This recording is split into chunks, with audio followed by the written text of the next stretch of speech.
هي الحلقات تحفظني بآيات من القرآن، هي الحلقات تملأني بحب المصطفى العدنان، هي الحلقات تحفظني بآيات من القرآن، هي الحلقات.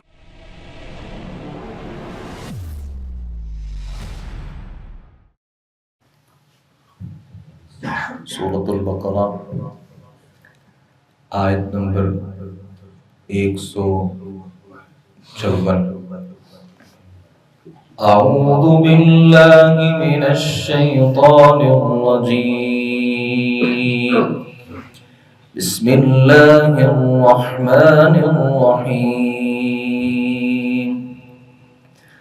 ولا تقولوا لمن يقتل في سبيل الله أموات بل أحياء ولكن لا تشعرون. ولنبلونكم بشيء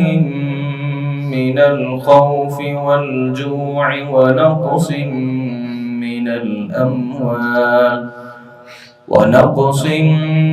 من الأموال والأنفس والثمرات وبشر الصابرين الذين إذا أصابتهم مصيبة قالوا إنا لله وإنا إليه راجعون. أولئك عليهم صلوات من ربهم ورحمة وأولئك هم المهتدون. وَلَا تَقُولُوا ورنہ تم کہو لمن اسے یقتل فی سبیل اللہ جو اللہ کے راستے میں قتل کر دیے جائیں، اموات مردے، بل احیاء بلکہ وہ زندہ ہیں، ولکن لا تشعرون اور لیکن تم شعور نہیں رکھتے. وَلَنَبْلُوَنَّكُمْ بِشَيْءٍ اور البتہ ہم ضرور تمہیں آزمائیں گے، بِشَيْءٍ مِّنَ الْخَوْفِ کچھ خوف سے، وَالْجُوعِ اور بھوک سے، وَنَقْصٍ مِّنَ الْأَمْوَالِ اور مال کے کم ہونے سے، وَالْأَنفُسِ وَالثَّمَرَاتِ اور جانوں اور پھلوں کے کم ہونے سے،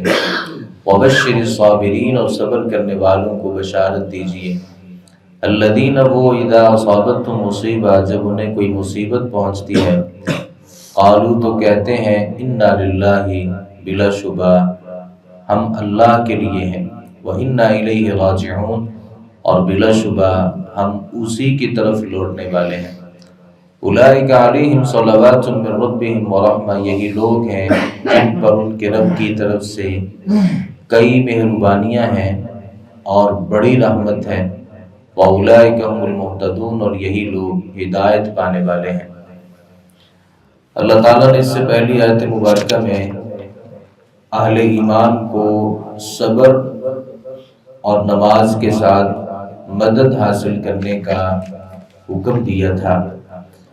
اور آگے اسی صبر کی بات کا تذکرہ کیا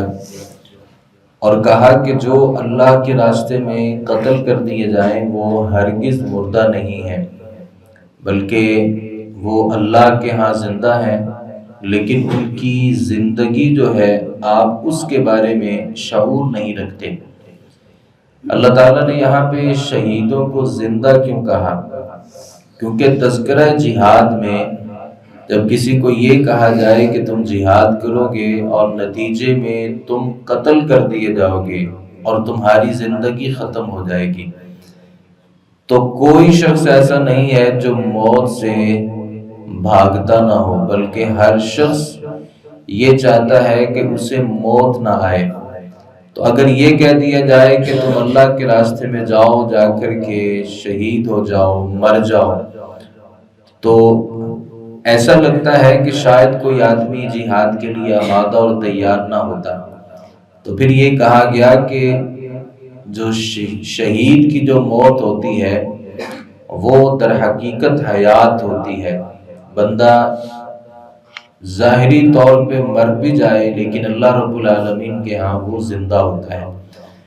احادیث میں آتا ہے کہ جو شہید ہوتا ہے اس کی جو روحیں ہیں اللہ تعالیٰ وہ جنت کے سبز پرندوں کے جسموں میں ڈال دیتا ہے، اور پھر وہ پرندے جو ہوتے ہیں وہ ساری جنت کا چکر لگاتے ہیں، اور پھر کچھ قندیلیں ہوتی ہیں جن میں وہ آ کر کے پھر رہتے ہیں۔ تو گویا یہ انسان اگرچہ اپنی دنیاوی اعتبار سے تو زندہ نہیں ہوتا لیکن اخروی اعتبار سے یہ شخص زندہ ہوتا ہے۔ ویسے یہ زندگی مرنے کے بعد بھی جو زندگی کا ایک شرف ہے وہ اللہ تعالیٰ نے اپنے نبیوں کو دیا ہے۔ نبی اس دنیا سے چلا جائے تو وہ زندہ ہی ہوتا ہے، ہم ان کی زندگی کی کیفیت کو نہیں جانتے،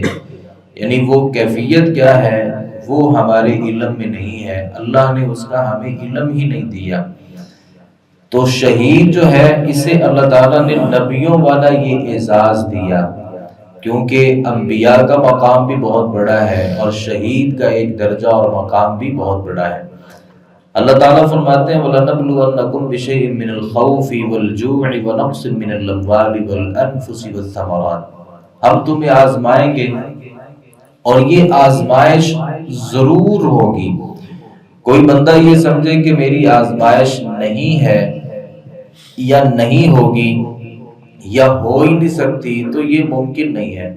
اللہ تعالیٰ نے سب اپنے بندوں کو آزمایا ہے۔ پھر یہ جو آزمائش کبھی خوف کی وجہ سے ہوتی ہے، کبھی بھوک کی وجہ سے ہوتی ہے، کبھی مالوں کے کم ہونے کی وجہ سے ہوتی ہے، کبھی کوئی اپنا پیارا اس دنیا سے چلا جاتا ہے، یہ آزمائش ہوتی ہے، کبھی پھلوں کی جو کمی ہے وہ ہو جاتی ہے۔ تو ہمیشہ سے مسلمانوں کو خوف رہا، اور جب صحابہ کرام رضوان اللہ علیہم اجمعین نے، بہت سے صحابہ کرام اور خود نبی کریم صلی اللہ علیہ وسلم نے جب اعلان نبوت کیا اور پھر کئی سارے لوگ مسلمان ہوتے تو وہ کافروں سے ڈرتے تھے اور اپنے ایمان کا اظہار نہیں کرتے تھے۔ مسلمانوں کے لیے خوف تھا۔ عمر ابن الخطاب رضی اللہ عنہ کے زمانے میں جب انہوں نے اسلام قبول کیا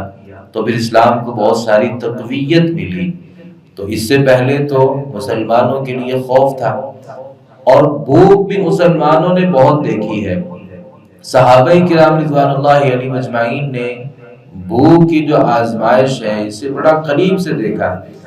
ابو ہریرہ رضی اللہ عنہ کہتے ہیں کہ میں 70 سے زائد ایسے صحابہ کرام کو جانتا ہوں جو اللہ کے نبی صلی اللہ علیہ وسلم کے پاس صفہ میں پڑھا کرتے تھے، آپ سے تعلیم حاصل کرتے تھے، جن کے پاس پہننے کے لیے اور اوڑھنے کے لیے ایک چادر بھی نہیں ہوتی تھی، اور وہ اپنے تہمت کے ذریعے اپنے صدر کو ڈھانپتے، اور کسی کے پاس کوئی کمبل ہوتا تو وہ اوپر سے لے کے نیچے تک ایک ہی کمبل جو ہے اسے اوڑھ لیتا اور پھر اسے اپنے ہاتھ سے پکڑ کر کے رکھتا کہیں اس کا صدر نہ کھل جائے۔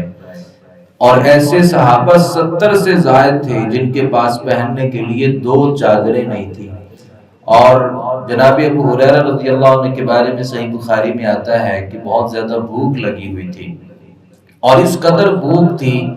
اور کسی سے مانگنا اور کسی سے سوال کرنا بھی بڑا مشکل تھا۔ تو عمر رضی اللہ عنہ سے ملاقات ہوئی تو عمر رضی اللہ عنہ سے کہا کہ قرآن مجید کی یہ آیت مبارکہ جو ہے نا مجھے اس کی تفسیر سمجھا دو۔ اب وہ تفسیر سمجھنا یا سمجھانا مقصود نہیں تھا، بلکہ اس آیت مبارکہ کی روح سے وہ چونکہ ان کو بھوک لگی تھی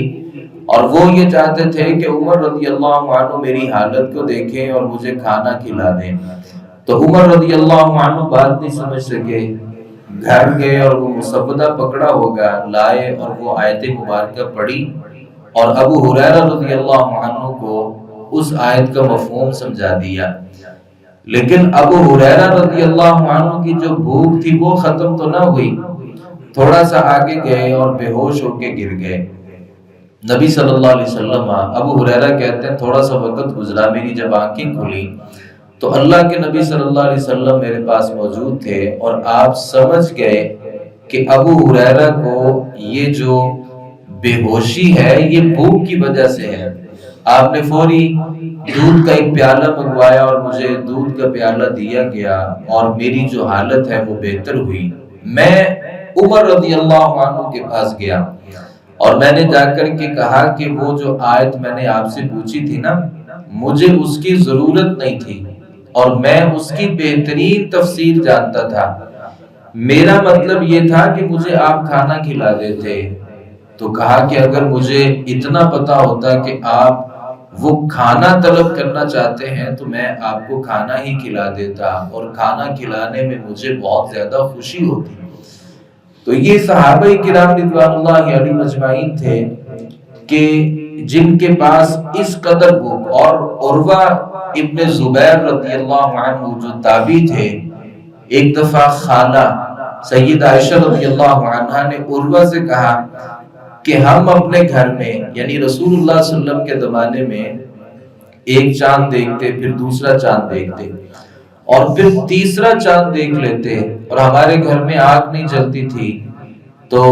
بھانجے نے پوچھا کہ خالہ پھر گزارا کیسے ہوتا تھا؟ کہا دو چیزوں سے گزارا ہوتا تھا، ایک پانی ہوتا تھا اور ایک کھجور ہوتی تھی، اور کبھی کبھار اللہ کے نبی صلی اللہ علیہ وسلم کو کوئی شخص اپنی بکری کا دودھ دھوتا اور وہ اللہ کے نبی صلی اللہ علیہ وسلم کو بطور ہدیہ اور تحفہ دے دیتا اور آپ اسے قبول کر لیتے، یوں ہی ہمارا گزارا ہوا کرتا تھا۔ اور بعض صحابہ کرام کے بارے میں آتا ہے، وہ ذات الرقاع ایک غزوہ تھا، اس میں صحابہ کرام کو نبی صلی اللہ علیہ وسلم نے بھیجا، 6 صحابہ کرام کے پاس ایک سواری آئی اور بڑا دور کا سفر تھا، اور صحابی کہتے ہیں کہ چونکہ ایک سواری 6 صحابہ کرام کے پاس آئی تھی تو ظاہر ہے کہ باریاں تقسیم ہوتی، تھوڑی دیر کے لیے کوئی آدمی ایک سواری کے اوپر بیٹھتا، دوسرا پیدل چلتا۔ ہماری صورتحال یہ تھی، غربت ایسی تھی کہ ہمارے جو پاؤں تھے نا وہ پھٹ جاتے تھے، اور پھر ہم وہاں پہ کسی چیز کو پتوں کے ساتھ یا کسی اور چیز کے ساتھ اپنے پاؤں جو ہیں وہ ان کے اوپر رکھتے، اور پھر جوتے کی جگہ پہ ہم ان کا سہارا لیتے، اور پھر ہم اپنے اس سفر کو جاری رکھتے۔ تو یہ حالات جو ہیں وہ صحابہ کرام رضوان اللہ علیہم اجمعین نے دیکھے ہیں۔ تو اللہ رب العالمین نے یہاں پہ یہ حکم دیے، اس بات کا تذکرہ کیا ہے کہ آپ کو جو آزمائش ہے وہ بھوک کی وجہ سے بھی ہوگی، خوف کی وجہ سے بھی ہوگی، مال کی کمی کی وجہ سے بھی ہوگی، اور کسی اپنے کے پیارے کے چلے جانے کی وجہ سے بھی ہوگی۔ لیکن بشر الصابرین،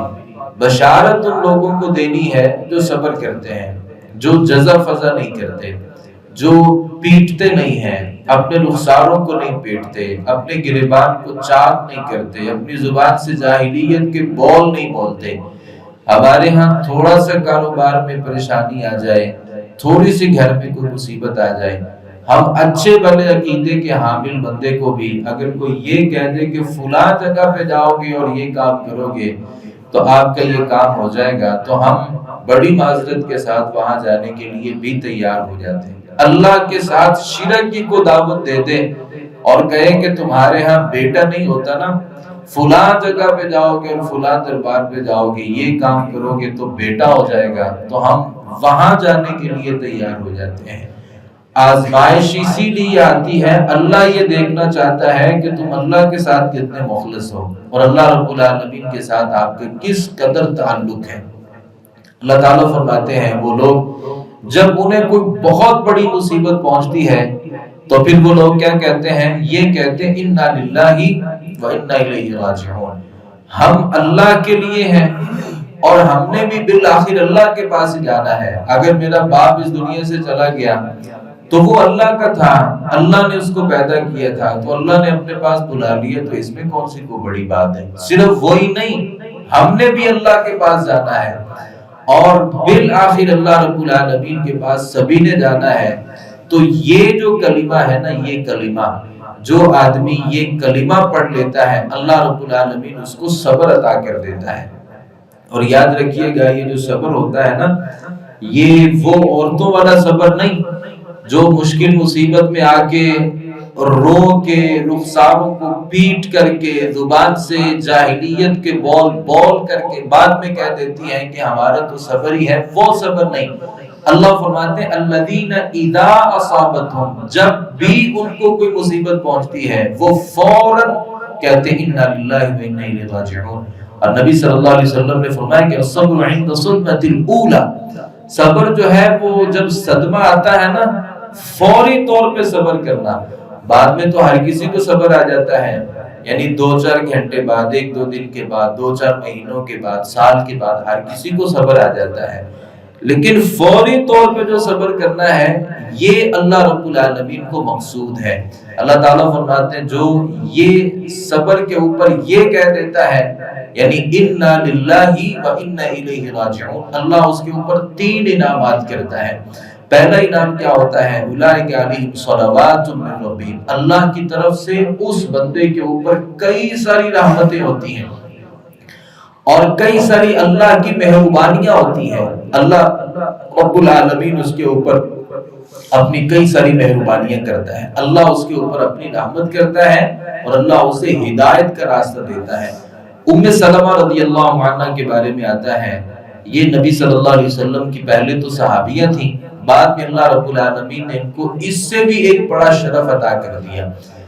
ابو سلمہ رضی اللہ عنہ جب فوت ہوئے تھے نا تو یہ بڑی پریشان ہوئی، اور پریشانی اس قدر تھی اور یہ سمجھتی تھی کہ شاید ابو سلمہ سے بہتر جو خاوند ہے نا وہ مجھے کبھی نہیں مل سکتا، کیونکہ ابو سلمہ رضی اللہ عنہ ایک بڑے اچھے آدمی تھے، کہا کہ وہ چلے گئے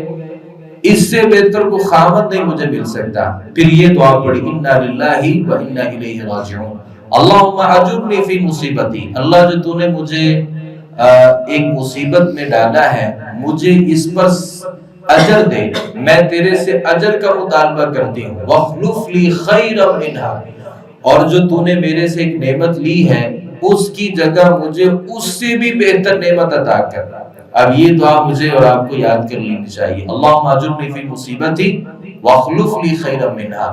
2 کام، اللہ جو مجھے مصیبت پہنچی ہے مجھے اس مصیبت پر اجر بھی دینا ہے اور اس سے بہتر چیز بھی عطا کرنی ہے۔ تو ام سلمہ رضی اللہ عنہا جو یہ کہا کرتی تھی کہ ابو سلمہ سے بہتر خاوند نہیں مجھے مل سکتا، اللہ رب العالمین نے نبی کریم صلی اللہ علیہ وسلم کی صورت میں ابو سلمہ سے کئی گنا بہتر خاوند ام سلمہ رضی اللہ عنہ کو دے دیا۔ ابو سلمہ کی جگہ اب ان کے خاوند کون بن گئے؟ اللہ کے نبی صلی اللہ علیہ وسلم، اور یہ اس دعا کی برکت ہے جو آپ اللہ رب العالمین سے کیا کرتی تھی۔ تو مصیبت آ جائے، پریشانی آ جائے، بجائے یہ کہ جزا فضا کریں اور اپنے رخسار کو پیٹیں اور جاہلیت کے اپنی زبان سے بول بولیں، اللہ رب العالمین کے بارے میں گلے اور شکوے پال لیں اور اللہ رب العالمین کے بارے میں بدگمانی پال لیں، آپ کچھ کر نہیں سکتے۔ یعنی کوئی آپ کا فوت ہو جائے تو اتنا زیادہ رو کے اور چیخ و پکار کر کے اور چلا کر کے کیا آپ اس کو زندہ کر سکتے ہیں؟ اگر آپ زندہ نہیں کر سکتے تو آپ کچھ نہیں کر سکتے۔ ایک بات ہے کہ آپ اپنے آپ کو سمجھائیے کہ مجھے اس معاملے میں صبر کرنا ہے، آپ جزا فضا کر کے اپنے ثواب کو کم کر لیتے ہیں اور اللہ رب العالمین کے وہ جو مقرب بندے ہیں جن کے اوپر اللہ مہربانیاں کرتا ہے، اللہ ان کو ہدایت کا راستہ دکھاتا ہے، اللہ ان کے اوپر رحمتیں کرتا ہے، آپ ان لوگوں کے راستے سے نکل کر کے اپنا نقصان بھی کرتے ہیں، اپنی صحت کا نقصان بھی کرتے ہیں، اپنے ایمان کا نقصان بھی کرتے ہیں۔ لہذا مصیبت آنے پہ آپ کچھ کر تو نہیں سکتے سوائے یہ کہ آپ اس پر اللہ رب العالمین سے امید رکھیں ثواب کی اور صبر سے کام لیں۔ اللہ تعالیٰ سے دعا ہے صحیح معنوں میں قرآن مجید کو سمجھنے، اس پر عمل پیرا ہونے کی توفیق عطا فرمائے۔ وما علینا الا البلاغ المبین۔